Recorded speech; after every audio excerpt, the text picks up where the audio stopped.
आज सकाळपासून भारतात यूट्यूबची सेवा विस्कळीत। अनेक युजर्सना यूट्यूब उघडल्यावर समथिंग वेंट रॉंगचा मेसेज। अमेरिकेतही यूट्यूब विस्कळीत। 53,000हून अधिक युजर्सने नोंदवल्या तक्रारी।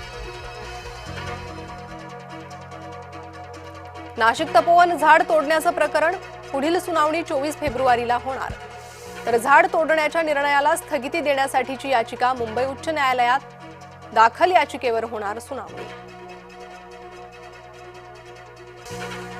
अजित पवारांच्या विमान अपघाताची सीबीआय चौकशी करा। सुनेत्रा पवारांनी मुख्यमंत्री फडणवीस यांच्याकडे केली मागणी। रोहित पवारांची आज पत्रकार परिषद। अजित पवारांच्या विमान अपघातासंदर्भात काय बोलणार याकडे लक्ष। वायबी चव्हाण सेंटरमध्ये होणार रोहित पवारांची पत्रकार परिषद। विलिनीकरणासंदर्भात रोहित पवार रोज वेगवेगळे दावे करतायत। रुपाली चाकणकरांच्या विधानानं नव्या वादाची ठिणगी। भाजप नेते सुधीर मुनगंटीवार यांनी घेतली छगन भुजबळांची भेट। धान लागवडीत शेतकऱ्यांवर येणाऱ्या आर्थिक तणावाबाबत केली चर्चा। नागपूर महापालिकेच्या नावानं भरतीची बनावट जाहिरात प्रसिद्ध।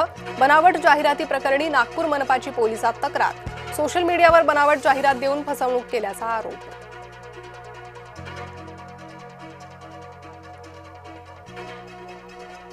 सोलापूर जिल्ह्यात राष्ट्रवादी काँग्रेसमधील अंतर्गत वाद चव्हाट्यावर। जिल्हाध्यक्ष उमेश पाटील यांच्या हकालपट्टीची मागणी। महापौर निवडणुकीच्या पार्श्वभूमीवर भिवंडीत राडा। विलास पाटील आणि भाजपमध्ये बाचाबाची। भाजप शिवसेनेला मदत करणार नसल्याची चर्चा। कणकवलीत मराठा सांस्कृतिक भवन आणि नाट्यगृह उभारणार। शिवजयंतीच्या दिवशी 19 फेब्रुवारीला होणार भूमिपूजन।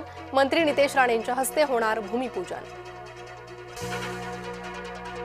बुलढाण्याच्या खामगावमध्ये किरकोळ वादातून 2 गटात राडा। दोन्ही गटाकडून दगडफेक झाल्याची माहिती। राड्यानंतर परिसरात पोलिसांचा तगडा बंदोबस्त।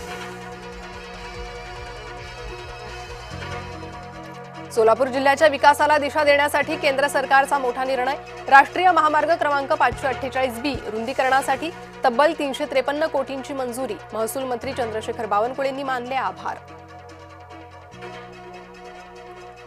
कांद्याचे दर कोसळल्यानं येवल्यात व्यापारी शेतकरी अडचणीत। आंतरराष्ट्रीय स्पर्धेचा फटका। महाराष्ट्रातील कांद्याला मागणी कमी। जामखेडमध्ये दूध भेसळ रॅकेटचा पर्दाफाश। 17 लाखांच्या मुद्देमालासह 3घांना अटक। केमिकलपासून बनावट दुधाची निर्मिती। मुंबईच्या कांदिवलीत चालत्या बेस्ट बसला भीषण आग। चालकाच्या सतर्कतेमुळे मोठा अनर्थ टळला। बोईसर मेट्रो स्थानकाजवळ प्रवासी असताना बसला आग।